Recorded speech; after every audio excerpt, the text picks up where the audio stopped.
তো হযরত আমির মুয়াবিয়া রাদিয়াল্লাহু তাআলা বললেন, সিফ লি আলিয়ান, তুমি আমাকে আলীর গুণাবলী বর্ণনা করো। এখন হযরতে দিরার ইবনে দামরা বলে, আপনি আমারে কি করেন, ইয়া আমিরুল মুমিনিন, আপনি আমাকে রুখসত দেন, এইটা ছাড়া আপনি অন্য কিছু দায়িত্ব দেন। কারণ হযরত আমির মুয়াবিয়া রাদিয়াল্লাহু সাথে হযরত আলী রাদিয়াল্লাহু আনহু যুদ্ধ হয়েছিল, সংঘর্ষ হয়েছিল, এইটা ছাড়া আমার অন্য কিছু বলেন। না, তোমারে কোনো মাপ দেওয়া হবে না, আম্মা ইজা লা বুদ্দা, কোনো সারসন নাই, তুমি আমাকে বলতে হবে। হযরত আলীর কিছু গুণাবলী তুমি আমাকে শোনাও। হযরত আলী কতগুলো গুণের অধিকারী ছিল, তার কিছু গুণাগুণ আমি শুনতে চাই। তো আপনি কি শুনতেই চান? হ্যাঁ, আমি শুনতে চাই। হযরত আলীর কিছু গুণাবলী আমাকে শোনাও। হযরতে দিরার বলেন, তাহলে শোনেন। ইমাম আবু নাঈম ইসফাহানি প্রথম খণ্ড 84 থেকে 85 পৃষ্ঠায় উল্লেখ করেছে, আল্লাহর কসম, হযরতে আলী ছিলেন সুদূর প্রসারী, দূরদৃষ্টি সম্পন্ন, প্রচন্ড শক্তিশালী মানুষ, বীর যোদ্ধা। বদরের যুদ্ধে একাই অসংখ্য কাফেরদেরকে জাহান্নামে পাঠিয়ে দিয়েছে। সূক্ষ্ম বিষয়ে পারদর্শী ছিলেন হযরতে আলী। তিনি ছিলেন শক্তিশালী, প্রচন্ড শক্তিশালী বীর পুরুষ। তিনি ফয়সালাকারী, ন্যায় বিচারের সাথে রায় দিতেন। যে কোনো বিচারের ক্ষেত্রে কঠোরতার সাথে ন্যায় বিচার রায় দিতেন। ন্যায় বিচারের পক্ষে, বিচারের ক্ষেত্রে আদালত বজায় রাখতেন। তার চারপাশ থেকে জ্ঞান উপচে পড়ত, তার মুখ থেকে হিকমার বাণী নিঃসৃত হতো, তার মুখ থেকে বিভিন্ন কালাম বের হতো। আমরা অবাক হয়ে যেতাম, এত সুন্দর সুন্দর কালাম, জ্ঞানমূলক উপদেশ বাণী, মানে লোকমান হাকিমের মতো হিকমতপূর্ণ কালাম তার জবান থেকে বের হতো। তিনি দুনিয়া ও তার দুনিয়া এবং দুনিয়ার চাকচিক্যতাকে তিনি দূরে থাকতেন। রাত এবং রাতের অন্ধকারকে তিনি আপন করে নিতেন। রাতের বেলা মানুষ যখন বউ নিয়ে আনন্দ ফুর্তি করে ঘুমায়, আর রাতকে তিনি আল্লাহর জন্য বেছে নিতেন। এরপরে বলতেছে দিরার, আমি হযরত আলীকে দীর্ঘ বহু বছর ফলো করেছি। আল্লাহর কসম, তিনি ছিলেন অত্যন্ত ক্রন্দনশীল ব্যক্তি। রাতের বেলা এমন কোন রাত অতিবাহিত হয় নাই হযরত আলী রাত্রে বেলা তাহাজ্জুদে কান্না করে নাই, কান্নার আওয়াজ আমরা ঘর থেকে পাই নাই, এমন কোনো দিন হয় নাই। এরপরে দীর্ঘ সময় তিনি চিন্তামগ্ন থাকতেন, মুরাকাবা করতেন, নিজের চিন্তা করতেন, আল্লাহর চিন্তা করতেন। এরপরে নিজের নফসের সাথে কথা বলতেন, বলতো, আলী তুমি খলিফা হয়ে গেছো, আমিরুল মুমিনিন হয়ে গেছো, কত বড় পদের অধিকারী হয়ে গেছো, নিজের অহংকারী ভাবিও না। নিজের নফসকে, আত্মাকে নিজে তিনি শাসন করতেন। এরপর হযরত আলীর গুণাবলী বলছে, পোশাকের ক্ষেত্রে তিনি ছিলেন একেবারে সাদা সিধা। 2-3 দিনার কম টাকার মূল্যে পোশাক তিনি পরতেন, সাদা সিধা পোশাক। মুসাফির হিসেবে একজনের যতটুকু কাপড় চোপড় দরকার, হযরত আলীর পোশাক ছিল এরকম সাদা সিধে।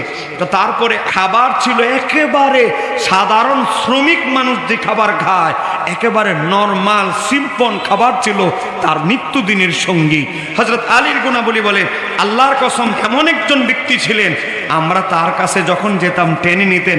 আমরা যখন তাকে কোনো প্রশ্ন করতাম দিন বিষয়ে, কোনোদিন তিনি বিরক্ত হয়েছেন বলে এমন কোনো নজির নেই। আমাদের সাথে তার এই ঘনিষ্ঠতা, ওই নৈকট্য থাকার পরেও আমরা তার সামনে কথা বলতে ভয় পেতাম, কারণ তিনি হিকমাতের সাগর, আহলে বাইত, নবীর মেয়ের জামাতা। তারপরে দিরার বলেন, তিনি খুব কম হাসতেন, মাঝে মাঝে যদি কখনো এমন ঘটনা ঘটতো হাসতেন, তার দাঁত মোবারক থেকে মুক্তা ঝরতো। এরপর হযরত আলী রাদিয়াল্লাহু তাআলা তিনি দিনদারকে বেশি সম্মান করতেন, তাকওয়াবান, এবং যারা গরিব মিসকিন তাদেরকে তিনি ভালোবাসতেন। এক ইহুদি মহিলাকে, গরিব, তাকে 2 বছর গোপনে খাবার দিয়েছে। হযরত আলীর ওফাতের পরে ওই মহিলা বলে, আলী কোথায়? কয়, কেন তুমি আলীকে খুঁজছো? কয়, আলী কি হযরত আলী কি ইন্তেকাল করেছে? কয়, কেন তুমি এই কথা বলছো, কিভাবে বুঝলে? কয়, আমি গত কয়েকদিন ধরে আমার কাছে খাবার আসতেছে না, আমি ইহুদি মহিলা হতে পারি, হযরত আলী আমাকে প্রতিদিন গোপনে রাত্রেবেলা খাবার পৌঁছে দিত। তিনি মিসকিন, বেশি গরিব মানুষের সাথে চলতেন, গরিবদেরকে বেশি ভালোবাসতেন। আর আমরা অনেকে দেখা যায় পয়সাওয়ালাদের সাথে বন্ধুত্ব, পয়সাওয়ালাদের সাথে রাজনীতি, পয়সাওয়ালাদের সাথে চায়ের স্টলে বসা। কিন্তু মাওলা আলীর থেকে শিক্ষা নেন, মাওলা আলীর সঙ্গ ছিল গরিবদের, মিসকিনদের সাথে। গরিবদের আবার কোয়ালিটি আছে, গরিবদের ভিতরে সবচেয়ে নিম্ন কোয়ালিটি হলো মিসকিন। মিসকিনদেরকে তিনি সবচেয়ে বেশি ভালোবাসতেন। কোন শক্তিশালী ব্যক্তি তার কাছে কোন সুবিধা পাওয়ার আশা করতে পারত না।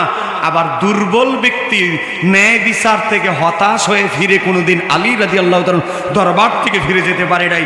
দিরার বলেন, আমি আল্লাহর কসমকে সাক্ষী দিচ্ছি, তিনি রাত্রেবেলা পর্দা ঝুলিয়ে দিতেন।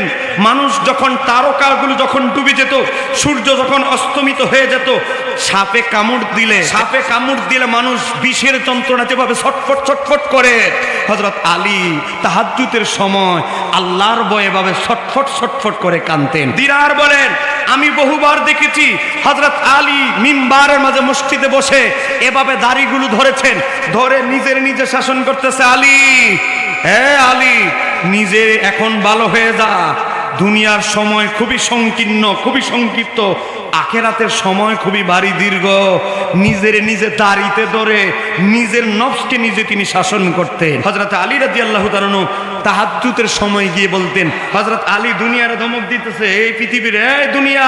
হযরত আলী রাদিয়াল্লাহু তাআলা বলে, দুনিয়া, আমি খলিফা হইছি আর যাই হয়েছি, আমার হৃদয়ে দুনিয়া থাকবে না।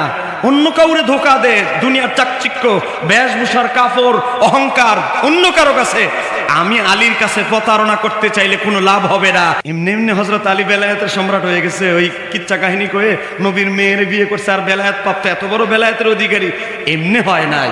নিজের কিভাবে শাসন করেছেন, এই কথাগুলো শান মাওলা আলীর বলতে বলতে 26টা বলে ফেলেছে। আপনি তো ফার্স্টটাও জানেন না। হযরত আলীর নাম শোনেন, আহলে বাইতরে ভালোবাসেন, কিন্তু আহলে বাইতের গুণ কি, তাদের কোয়ালিটি কি, কিভাবে তারা আহলে বাইতের এত উচ্চ পর্যায়ের বেলায়েত প্রাপ্ত হয়েছে, কোয়ালিটি তো জানেন না। এবার আসেন, এই কথা বলতে বলতে হযরত আমির মুয়াবিয়া ছিল মিম্বারের মাঝে, তার চেয়ারের মাঝে গদিতে বসা। সেই অবস্থায় কি এসেছে, ফা ওয়াকাফাত দুমু মুয়াবিয়াতা আলা লিহিয়াতিহি। হযরত আমির মুয়াবিয়া এমন ভাবে কান্না শুরু করলেন, দাড়িগুলো বেয়ে বেয়ে পানি পড়তে পড়তে সামনের জায়গাগুলো বেসে গেল। ওয়াজা আলা ইউনাফিসু ফুহা বিকুম্মিহি, তিনি কি করলেন, দাড়ি থেকে জামা থেকে ওই যে কান্না করতে করতে পানিগুলো পড়তেছে, এগুলো ছিটায় ফেলে দিচ্ছে, কারণ কান্না ধরে রাখতে পারছে না। এখানেই শেষ নয়, তার সাথে আল কওমু, যারা ছিল আশেপাশে, বিল বুকাই, আমির মুয়াবিয়ার কান্না দেখে তারাও কান্না করছে। এত গুণের অধিকারী ছিলেন হযরতে আলী, এত অসামান্য গুণের অধিকারী হযরত আলী ছিলেন।